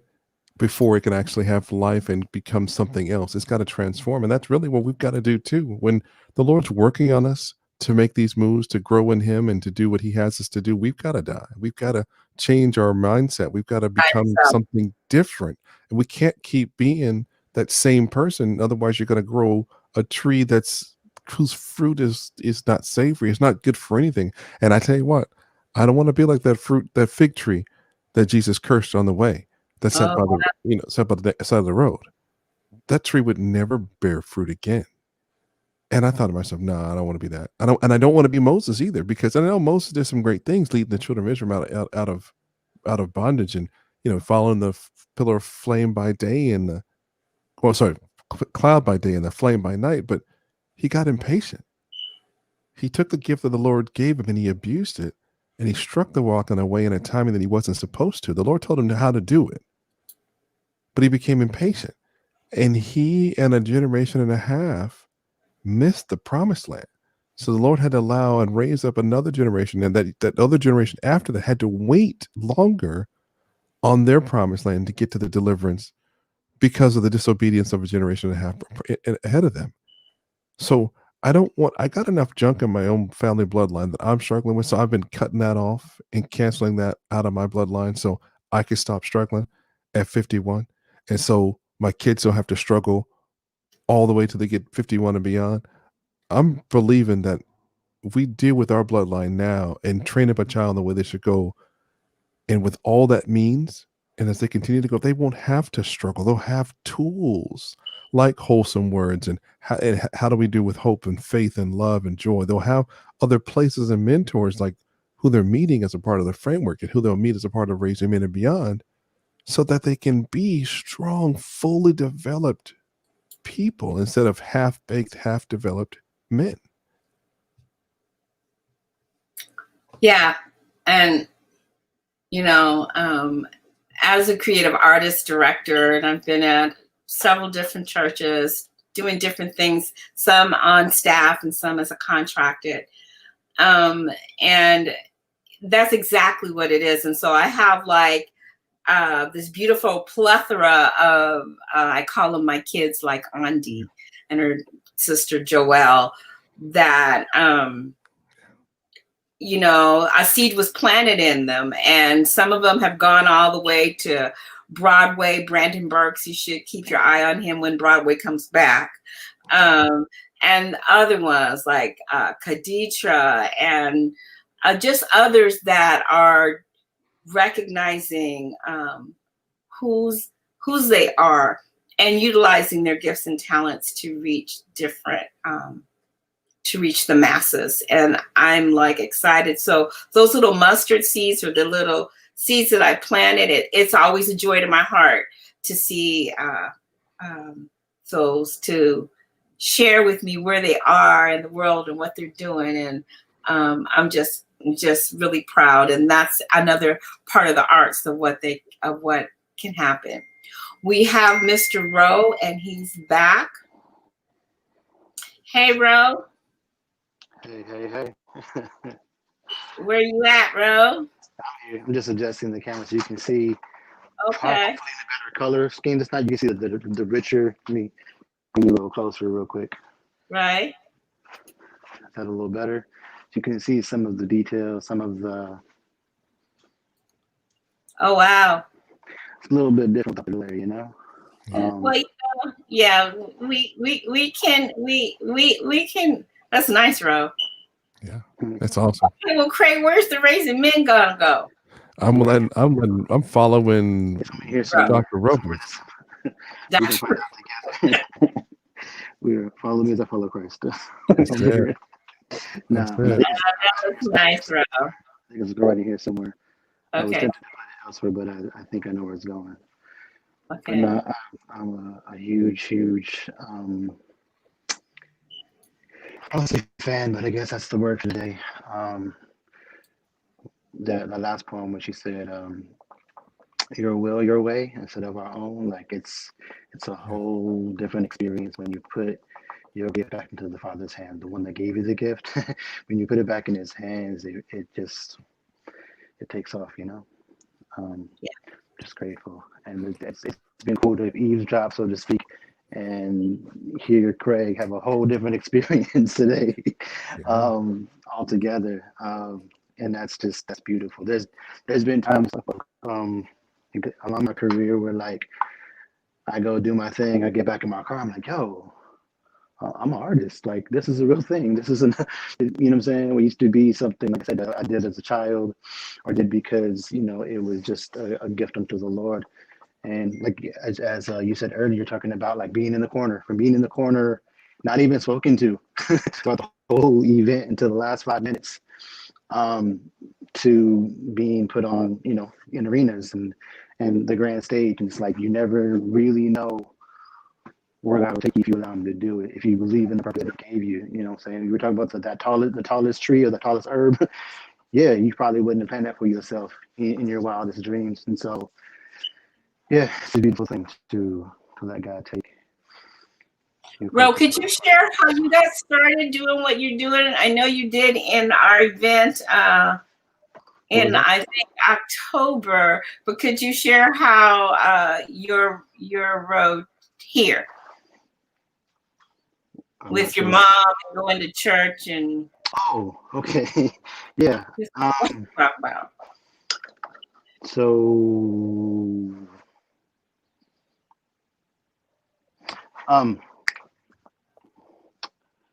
so I used to go to church, and I would sit with my mother and my father, and during worship, during services, I would just sit and draw. One time during service, my mother looked over and was like, "What are you doing?" And I was like, "Oh, I'm taking notes." And I wasn't taking notes. And she was like, "Well, your notes are my notes, or else the church would be in trouble." So when I got home, I got in trouble. Very next week, same situation. Worship starts, message starts. I pull up my pad and paper and I start drawing. It felt natural to me. It helped me kind of focus on what was going on, but there was a piece that came about it. And she was like, "Yo, I just told you, you can't join church." So after about 3 or 4 weeks of being punished for doing what came natural to me in this worship setting, and granted, I was just drawing a Disney character. I wasn't necessarily drawing anything remotely spiritual. But it was on the third or fourth time she caught me again, and I was like, "Oh," and I was stuck. And she was like, "Dude, whatever pastor says, draw that." And I was like, "Really?" And she was like, "Yeah." And she put me together with 2 mentors. One was a visually scary guy, if you want to get into stereotypes, but he was a big dude with tattoos, and he had lived a certain lifestyle, and he taught me how to write calligraphy. He taught me how to draw and design things. And another man was a total opposite of that man, and he did paintings, and he did graphic design, and they both of them kind of put me under their wing until I finally surpassed them, because there definitely is purpose in raising men. Because there was a point where I couldn't just stay where they were, so to speak. And both of those men kind of molded the gift into what it is today, as in making it more, to surpass them, to go beyond whatever. Like, I go up to here, my fears stop me here. Get beyond my fears. So I was able to do that. After a couple of months of doing, just like I said, taking a word, whatever the pastor was saying, a sentence and a scripture, word, sentence, scripture. I would be with my pen and pad, ready for worship to end, so we could start this message, so we got the pictures. I started to see color. I would see colors around the dancers. I would see color around the worshipers. I would see the movement. I'm like, well, let me draw that real quick. So I started drawing that. And then years later, I would go to poetry venues because I did spoken word. And then all these guys painting in the corner, but he was never painting what they were talking about. And I found a problem in that. A couple years later, I would see, visiting different churches, I would see painters painting during worship services. But yet again, there was no connection. It was like, I'm painting a painting as if you guys aren't even here. And it troubled me. So when I went home, the Lord was like, "No, it troubles you because you see the end of their fear. I need you to go beyond their fears and do that for them. Do that instead." So yeah, I started doing that. Started going into venues to paint and doing my best to translate what I'm hearing, what I'm feeling in the spirit, into color.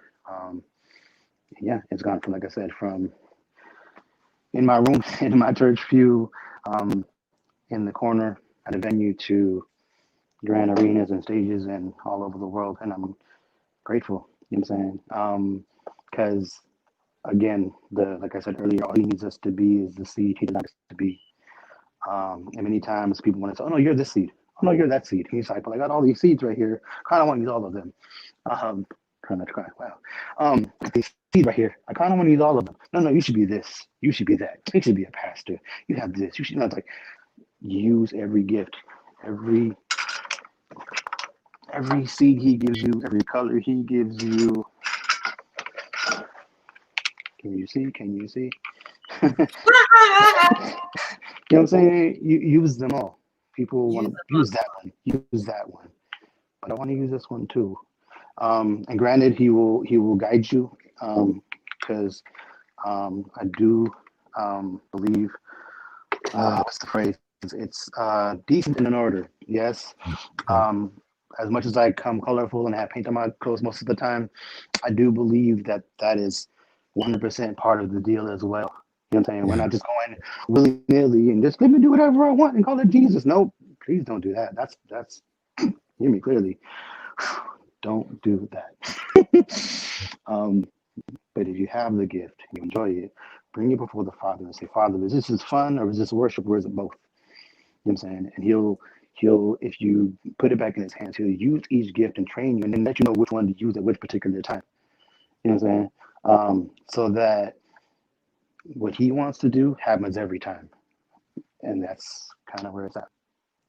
I love it too when you just when Joe and I were talking and sharing the idea of approaching to do this type of event where you paint it live, and even when you and I were, all the three of us were talking, and earlier when you'd be painting and you'd have the paint on your hands, remind me of ministry, right? Yeah, where absolutely.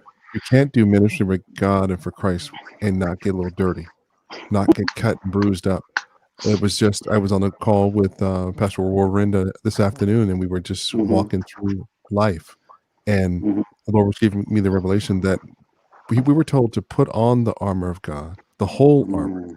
We were never told to take it off. And sometimes when you have the armor, it's going to feel heavy for you because you're not all strong enough to carry the weight of that armor. And in the waiting, the WAITING of trying to use and learn how to carry the weight, the WEIGHT of our mantle and our gift, we're going to make some wobbles. We're going to make some missteps. We're going to even fall and maybe even hurt our other soldiers that are wearing armor as well, because, that's sort of the spirit may fall on someone, and we may put it at someone not quite in the same way we probably wanted to. We might have cut them with that word accidentally or on purpose.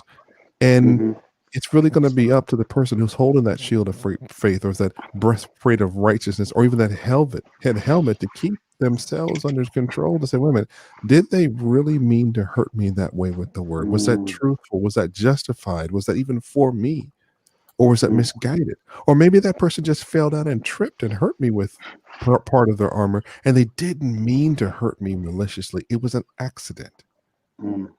And that's what I really see with the painting. There's paint on your hands, there's paint on your clothes, and there's, as you're ministering that gifting, the other paint comes out, but it may not come out all the way in your pants or in your hands, but it takes time even for that to come off as we continue to grow in our gifting and executing and using it for the word, for the kingdom. Absolutely. Yeah.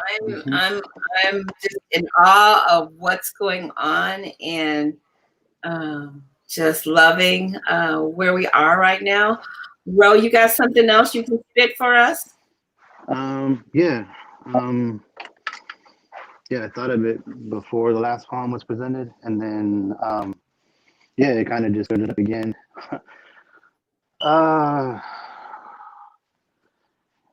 When life takes a turn, we want to, what is that about people? Human nature. For some reason, we feel like, let me stop for a second. So sin separates us from the Father, right? He still loves us, but it brings separation. And that, I would believe, is one of the greatest pains a human can experience. I don't understand 100% why we humans think if I separate from you, you're going to learn your lesson because I'm not talking to you. if I don't give you the lesson, Father, sons, how do you get in the knowledge? You're going to stay in your foolish ways.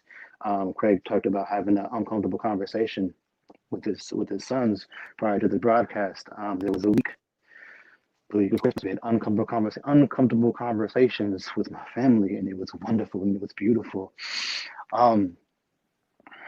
And I don't understand why we think if we, take our ball and go home, we've won. No, that's guaranteeing that it doesn't get better. All that to say, I wrote this poem, I'm going to give you the second half of it because you've heard the first half a million times over, in a place where I wanted to take my ball and go home. Life had made a quick turn that I was not expecting because I was obeying God. I was stepping it in faith and in purpose because he had said, go do this. And I'm like, okay, I will. And then it blew in my face. and I didn't understand it. And it took me to a place where I had to sit, be still, and I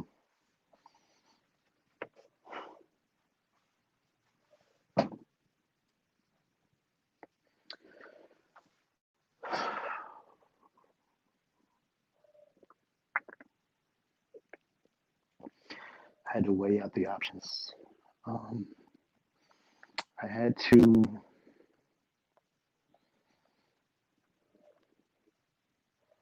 really think about it. And in that broken place, all I could say was, Lord,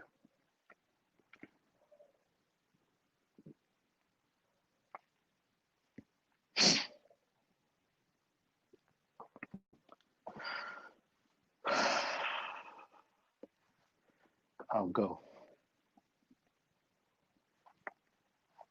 I'll go.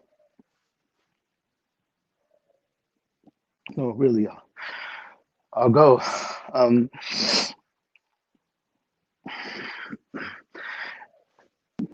Not my will, but yes, Lord, your will. I will. Just give me the words, Father, and I'll speak them. Put the people in front of me, Lord, I'll teach them, but please, behind the scenes, please help me to be a better student, prudent, studying to show myself approved and focused upon you and exactly what you're asking me to do today.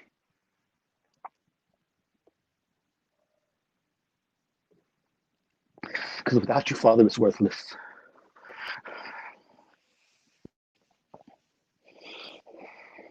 See, without you, Father, I'm confused, discouraged, lonely, and voiceless, but you provide your word to help this hurt, to make it all worth it. So regardless of all this pain under the surface, Father, please help me to use this pain and suffering now as the fuel to burn out all of the enemy's emptying energy out of me. Help me to speak, and I'll say it. Help me to obey, especially when it's easier and I actually kind of want to go the other way, but Lord, I'll stay. And Lord, I look ahead, I can see some of the stuff that I'm up against.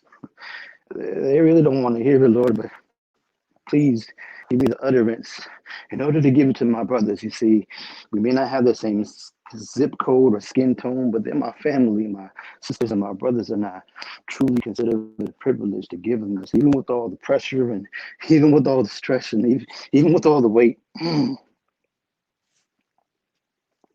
weight. As you ask me to, Father, I wait upon you for the renewal of my strength, because I need it. I mean, they only see the highlights. Like, oh, bro, he's cool, man. He's got a big heart.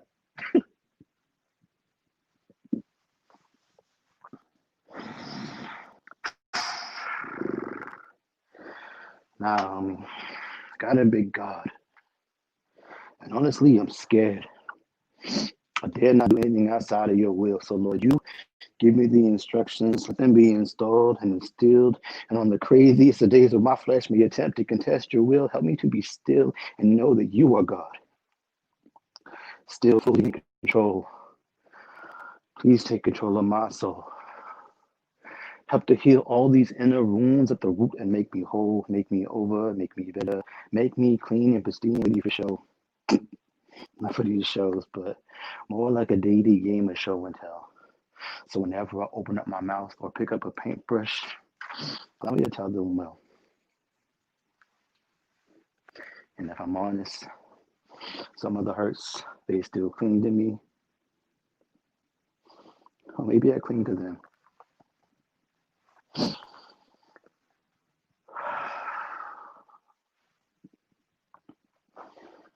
But I'll go wherever you lead me, wherever you want me to. Continue to remind me that you're there. And I'll go.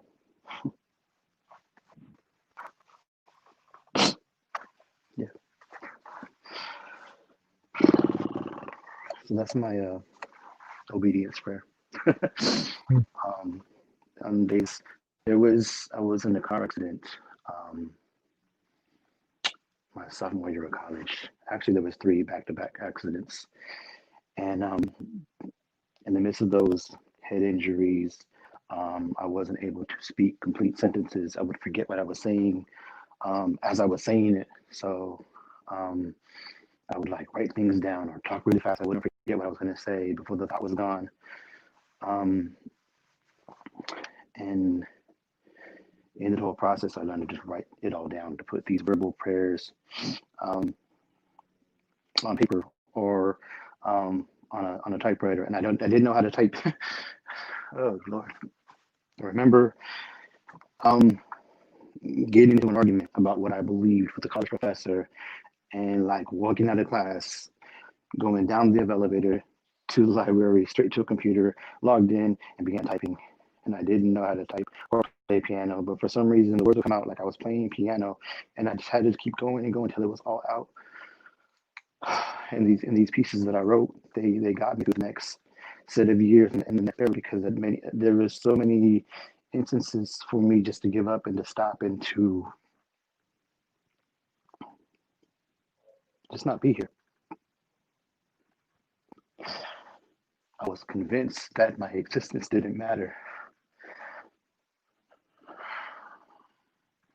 And I didn't understand why God would take my quote unquote perfect life and change it to this, to give me circumstances that weren't ideal. And like I said, you can get a couple of hits here and there. People are like, oh, you cool, all right. And then after a while, they're like, oh, well, I'm actually over here because I don't want to get hit with no rocks he's getting hit with. But those poems, when I found myself in my lowest,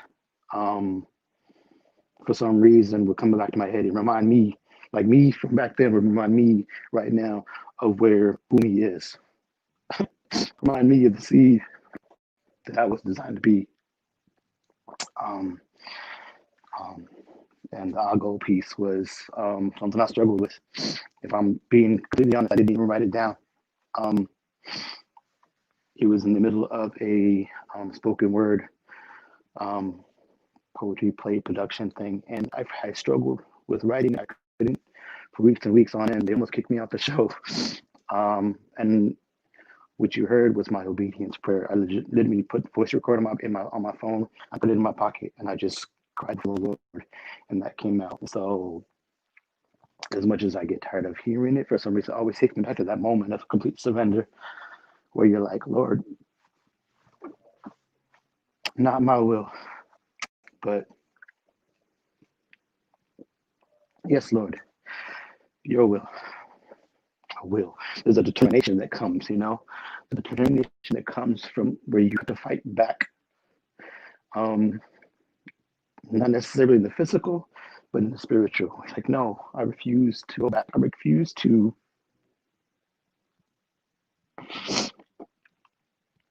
let this thing win.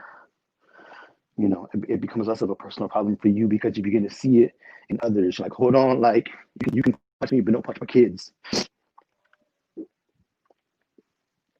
Like Craig was saying earlier, I don't want my boys to learn at 50 what they can learn at 12, what they can learn at 10, what they can learn at 17. So There's absolute purpose in our pain.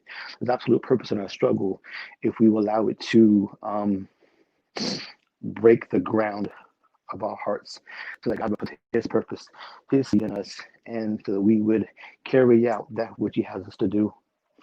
And like I said, all I can say is that peace, specifically is my obedience prayer, putting it back in His hands and saying, "Oh Lord, for better for worse, where you at, Rothin, came from that. Lord, wherever you send me, I'm gonna go. Just get me there." You know. Yeah, that's what you've spoken my language there. You and the previous artist. It was in that transparency, in that place where you don't know and you don't care anymore to know. You know what I'm saying? If you live or die, it didn't matter. When people really get to know that there's that kind of truth, that kind of level of raw, and the Lord meets you in that place to let you understand that you are fearfully and wonderfully made. You're made in my image, and that you can do all things through Christ, through Him that gives you strength. Mm-hmm. And if we really honestly, the revelation I just had just this past week, I think, I don't know, was it the last 2 weeks? If we actually believed that the scriptures were true, can you imagine how much power in God we would have if we actually believe this stuff? Yeah. Now, and I think we believe it for other people rather than believing it for ourselves. Yeah. You know, I can sit and pray all day, you know, and pray in the spirit, pray in tongues and believe in, for Ro, for his ministry. And oh my gosh, it's amazing. Stay with all you fasting all day long for you, because I believe God is great for you. Mm-hmm. But we sometimes find it flipped when it comes to us, and allow the enemy to get in our head and get in our ear and be like, hey, you know, you're not worth it. God doesn't love you. He don't want to hear. Nobody wants to hear from you. No one wants to hear you paint and hear you do poetry. What do you have good to say? Right. Mm-hmm. But if we just start reading the scriptures, not even recite. Some folks say, "Oh, recite scriptures." No. Just read them. Write them down. Put them on a piece of paper. Carry around in your book somewhere. And you put them in your phone into the notes section, like I do. So when you get those moments when you can hear these negative tones and voices that we already know are not like God, that should be the early warning sign. That's not God. Because God is love. And none of those words are lovely.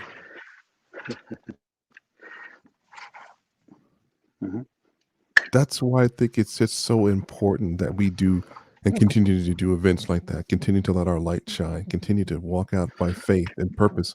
And even by walking by faith, it's the passage is described as we walk out our life by faith. Absolutely. It has nothing to do with what we see, because life looks crazy. Yeah. Mm-hmm. I agree. Joe, I know we're moving towards close for this particular week, and as we're prepping, or this month I should say, as we're moving towards next week, and I know you're praying that the Lord gives you a word for theme for next month. I know you're on mute still, so if you're talking, we can't hear you. We're looking towards the date for next week. It'll be in February. Next month is February. Yeah. African American History Month. And it'll be another opportunity for us to share the gifts that the Lord has given through this ministry, through your mission, through here, one of your missions, through this. Yeah, I do have a few. It's just powerful, Ro. I really am grateful for you and your willingness to be vulnerable to worship tonight. I believe that we've experienced a worship moment, and I will go, not my way, not my will, but your way, your will.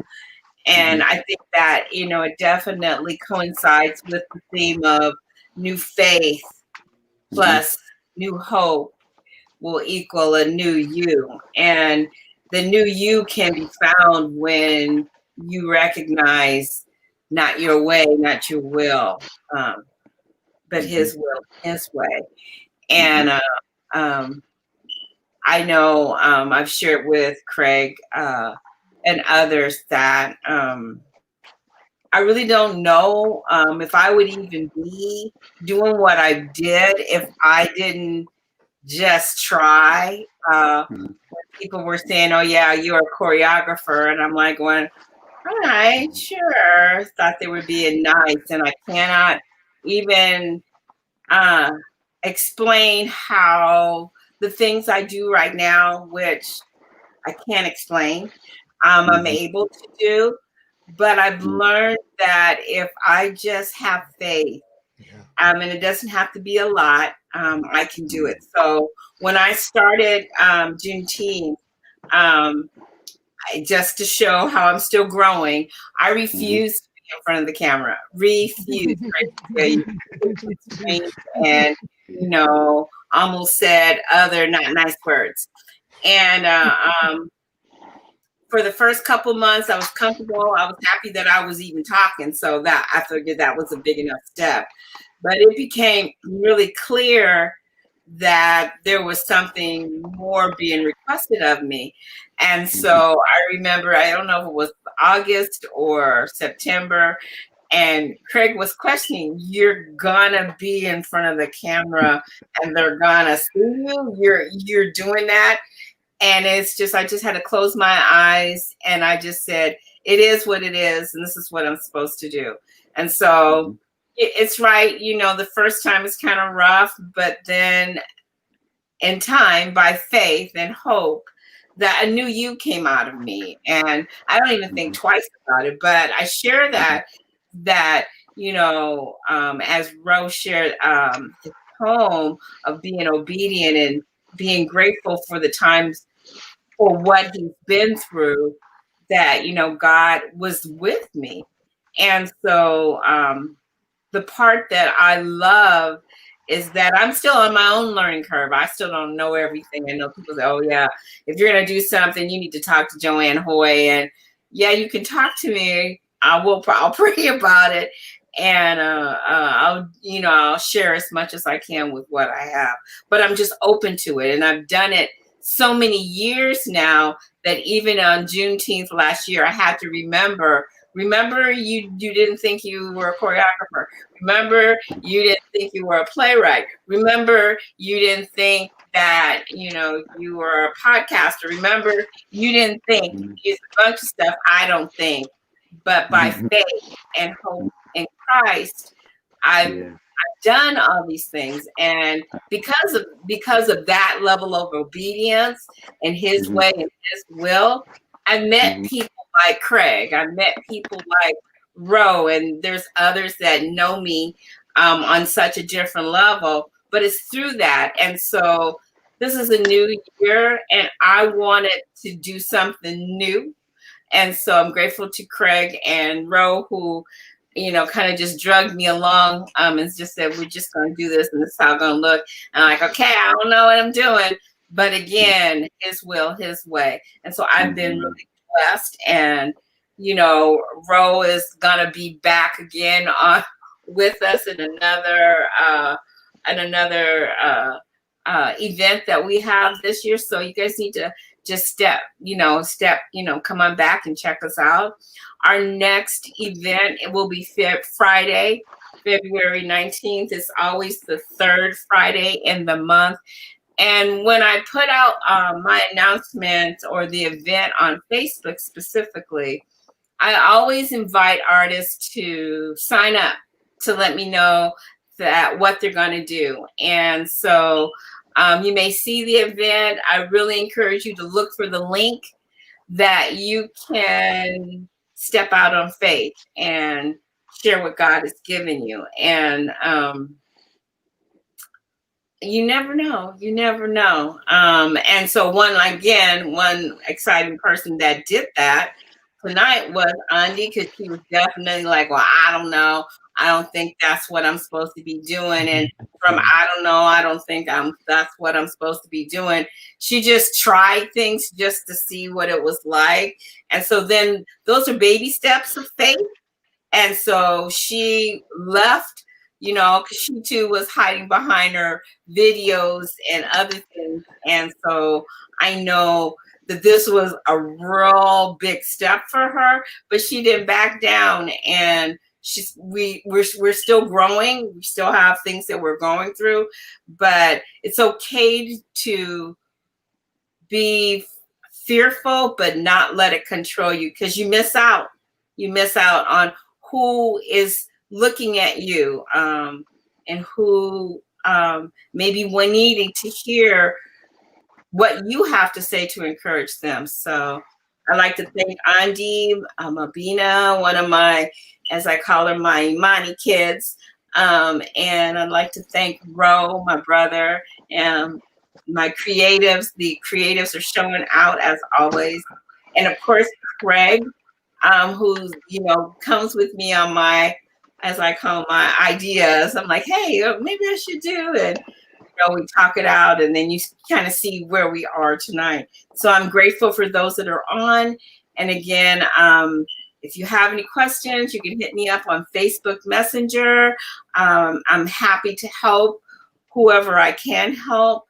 And we're gonna close out with one more video that at least it's called No, Don't Wait. But when I found it, it said New Year, New You from K-Soul. So we're going to close out on that, and we shall see you next February. Yeah, that sounds good too. Ro, you have any closing words? No. God bless you. Keep it. See you next time. Hey, what you got? I'm good, man. I'm good. I enjoyed the event. It's a whole new thing, and it's definitely a new season for me and my family. We're going into year 8. It's a new beginnings for our family, and I just feel that the Lord is doing some things, and I don't want to go back to that cave. I don't want to go back to the depression we used to be in and suffer from. So I'm looking forward to continue to partner with yourself and other creatives, Ro, and Andre, Andi, and other people we've worked with and continue to work with, and all the ones the Lord will bring in our path through matter what we're doing, whether it be in the framework Raising Men, or even with the Remnant broadcast, Remnant Media that we're launching as well. This is all a part of God's plan. And so I'm just so excited to continue moving forward, following after him. Yeah. Thanks, Carolyn. We see you. I see you, girl. Again, it's been a pleasure. My name is Joanne Hoy. I'm the Wholesome Words Live creative. And if you have questions, you can hit me up on Facebook Messenger. And again, I'm happy to help you. I look forward to seeing everyone next month, Friday, February 19th. And we'll close out with New Year, New You by K-Soul. Thank you.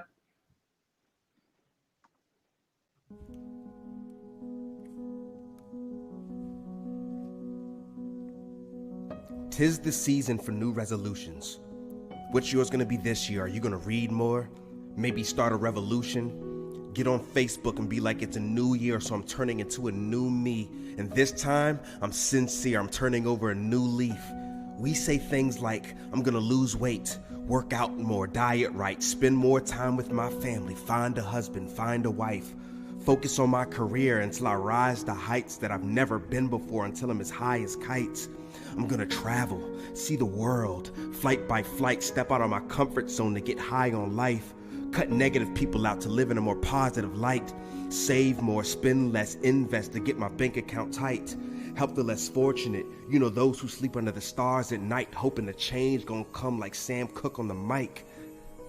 But the problem is, we love talking about what we plan to do without having an actual plan to do. I mean, having passion's cool, but you gotta make actual action moves or you'll end up stuck in one place like a panic room, still talking about how you're reaching for the sun, but just to rotate around it like the planets do. See, where we are lacking at is having that discipline to get us in a position and for grabbing that dream that we can't shake because it's that attached. See, it's part of us, and these doubts that spar with us make us reroute off of the path, but we shall conquer, plus go as hard as a Spartan in Spartacus. This time, nothing's stopping us, and stopping's not an option, cause we will succeed or die trying. We will not give up. At least that's how we should think. But it seems that when it comes to our dreams, that excuses are useless and usually seduce us, and that's why we give it up too quick. And then the blame is given to everything that isn't pointing to the man in the mirror, so we claim it isn't our fault, so the lack of productiveness. Now, as much as I'm loving this, I hope you cut me off in a rush to get busy with goal conquering, dream accomplishing, knowing you're competent, late night pondering, planning your next move like a chess move in a plot to win. The plot thickens when your plot begins to become a reality, and you actually realize the power in taking your first step. And that first step is like a baby's first breath, a sign of a life beginning. So put life into your dreams before your life's ending. It's never too late to start, and there's no need to wait to start. And I hope you take this straight to heart, because that's how greatness starts. I said it's never too late to start. There's no need to wait to start. I hope you take this straight to heart, because that's how greatness starts. Thank you.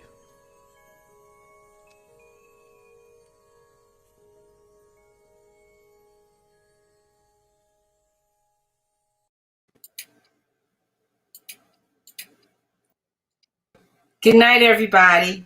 Thank you for coming. We'll see you next month.